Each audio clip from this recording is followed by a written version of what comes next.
Joe, I know you said you tried to stay quiet during the lead up to this fight, not do a lot of talking, but obviously all the interviews and all the cameras are getting in front of your face because it's fight week. Is it harder to bite your tongue at this point, or is it still easy to stay quiet at this moment? Nah, I think it's always hard to bite my tongue. I don't like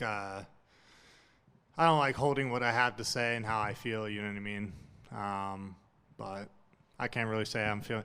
If you poke the right subject, I'll probably open up. But yeah, I mean, I'm just ready to get through this media, finish my cut, look this dude in the face, and punch him in the fucking mouth. So, I know you said in the build-up to this one, sleep and diet were kind of the biggest changes that you made in Justice. Why were those the things you identified that need to be fixed?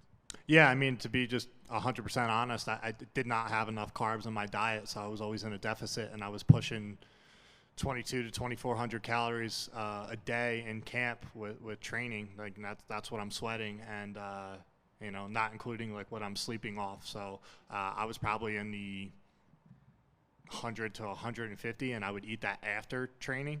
So it was just lack of knowledge of understanding what to eat, when to eat, not having a nutritionist.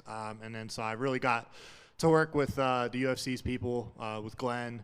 And, they've really narrowed down a good diet plan for me. I've always eaten clean. That's never been the problem. But they really narrowed down my diet for me and what to eat, when to eat, and have a good schedule for me. And then obviously my sleep. I'm a high anxiety guy when it comes – maybe it's not anxiety, but I'm always looking to do something. You know what I mean? So I'm a busybody. Have you felt a difference? I mean, is one camp enough to feel the difference that those adjustments that you made make? Oh, for sure. Mentally, like me even being present right now, like wanting to be here and, obviously I think it played a huge part. I think I warped my mind a little bit, burnt myself out. But now, I'm good. I feel good now, and I want to be here, and I'm excited, and I've always wanted to be here. But it makes it a little bit easier each time. So I definitely felt a difference and definitely felt like I could get through the practices much better than previous. And the best way to explain it is like I would show up some days and just be in survival mode, like let's get through this practice because I was so depleted versus like let's dig this practice and try to push and really blow our lungs out. Nice. Last thing for me, we always just talk about the target that you had placed on your back from the very beginning, right? So you get this win on Saturday, you start the win streak again. Are you hoping that same attention, that same energy is around you, or are you hoping to do things a little bit different in this run? Johnny boy, all I got to do is knock this motherfucker out, whoop his ass, dominate, do what I do best, and I'm going to be right back where I am. I'm 27 years old. All these turds talking shit on social media, all these shitty fans, it's all good. They're not real fans. They don't know their homework, bro. I'm 27 years old. I got 15 pro fights.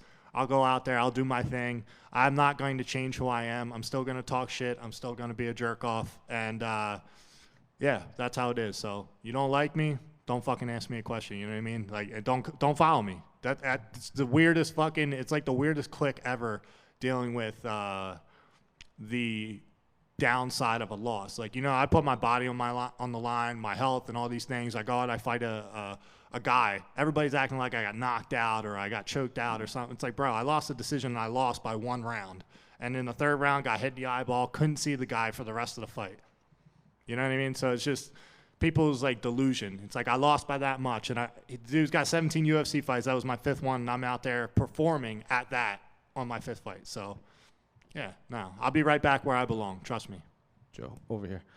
Kind of to go off of that, making the changes you did in camp, even before that, you were finding a lot of success in the UFC, but now that, you've changed the diet and the sleep and everything and you're no longer depleted, how good do you think we'll see you perform now that you have all of this?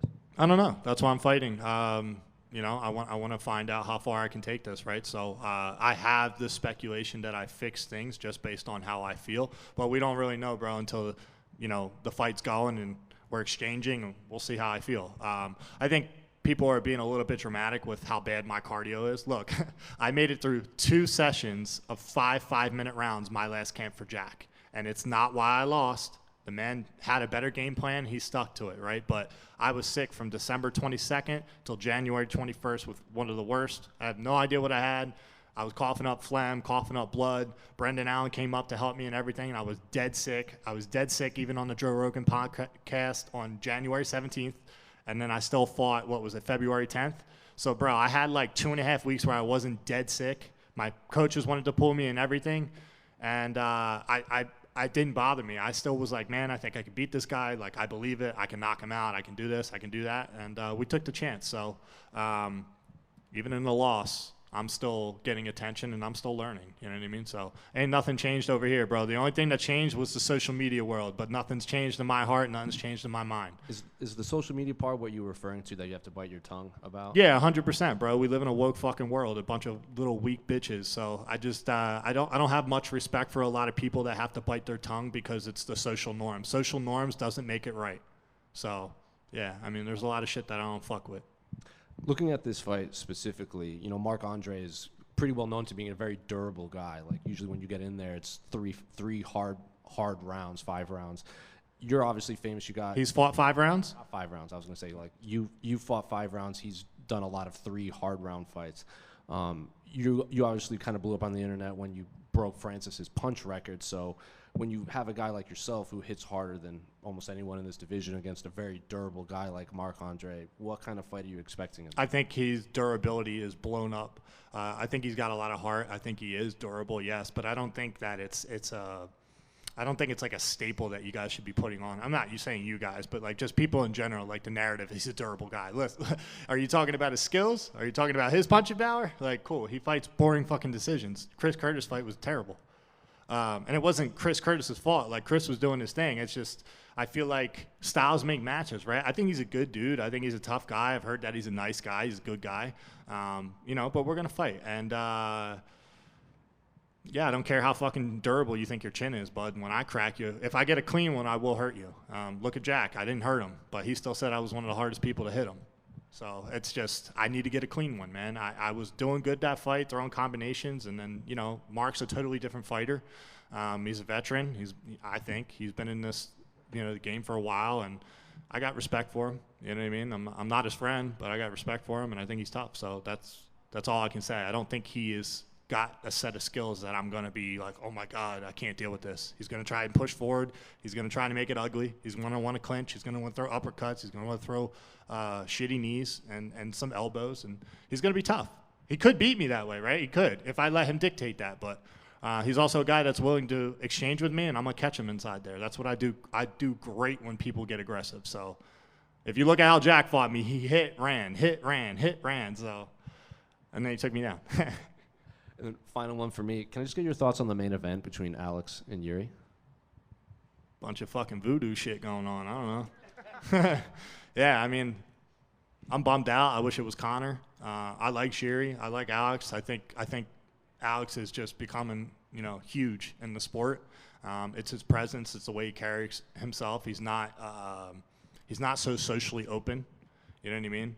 We'll walk by each other. I think me and Alex have walked by each other like 10 times. We've never said hello. I say hello to his coach, but we don't say hello to each other. There's just like, you know what I mean? That's a good way to carry yourself. I like that. So, yeah, it's gonna be a good main event. I picked Jiri to win the last one. I thought he was winning it, and then obviously he got finished. So Alex has got that kind of power too. And Alex broke the record that I beat, by the way. But I want to hit it again. Hopefully with Alex there one day, because when I hit it, I had a torn shoulder and I shouldn't have hit it. So, and I also had a big glove. Give me a little glove. Joe, just right here. Just curious who you think has the nicer white bucket hat between you and our friend here in the front row. Well, since this is my sponsor, I'm gonna have to go with me. What brand is that? Yeah, I'm gonna go with me. Hey, I look better with it. You know what I'm saying? Just a quick one over here. Yeah, just here. Hello. Just because it's your weight class, what's your opinion on the title fight coming up between Israel Adesanya and Dricus du Plessis? How do you think that goes down? Yeah, that's interesting. That's a rivalry, right? Like after all the bad things said between each other, it's actually not that bad, but it's, you know, that's the narrative that's going to be built. Yeah, I don't know. I hope Izzy gets it done.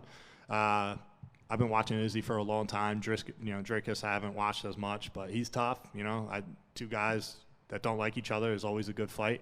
And I don't think Izzy's going to change much, right? He's gonna stick to what he's good at doing, and that's picking people apart. So I don't really know who's going to win that. You also have to throw in the wild card of like Dricus. He can wrestle and make it ugly and make it like a crazy panic. So that's tough, man. I don't know. I would have to go with the veteran since I got my ass whipped by one. I'll have to go with Izzy. Thank you. Joe, over here. You mentioned Brendan Allen and training with him your last camp. Obviously, he's a teammate of Marc-Andre Barriault. I'm guessing you two didn't train for this camp? Nah, we didn't train this camp. And yeah, I know that they trained at the same gym. I don't really know how much they worked with each other. You know, I don't give a shit. Brendan could tell him everything he wants. It's still not going to change the result. And I don't think that they're boys like that. I think they're cool. And they do a good job, man. Like, they're not intervening. Like, yeah, I mean, I don't even think it's a factor. Brendan helps me. I'm cool with him. I'm cool with Tuco. Yeah, Mark doesn't really speak good fucking English, so. Well, he's not. I don't even know if he's going to understand. I'll push back on that a little bit. He has an accent, but he speaks perfectly fine English, I think. Does he? Yeah, he does, yeah. I can't understand him. Okay. Well, anyways, I'm Canadian, so understandable. Well, USA, baby. Yeah, Hate to let you down, brother. I understand. And just sort of on that line of questioning as well, what does it say about your gym? A lot of fighters come to your gym and train with you guys, and I know there's like a standard and there's a work ethic. How cool is that for you, just as someone who's been there for a long time, and to see a lot of fighters come through and want to help you guys out? Yeah, man. Everybody that's in the UFC, you know, besides me and Andre Prochazka, we came like 3 years ago, almost 4 years ago now, to Team Marquez and Webb. And, you know, Sean's homegrown from the UFC. Jeremiah Wells is homegrown. Pat Sabatini's homegrown. So it's cool. We got 5 of us. And then we got Nursultan who joined too.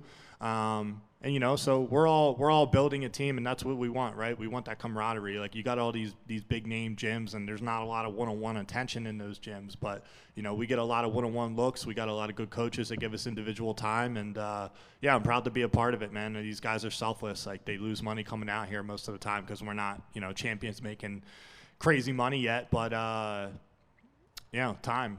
It's cool to be a part of it and have people that actually love you and care about you as coaches. So can't ask for a better team, brother.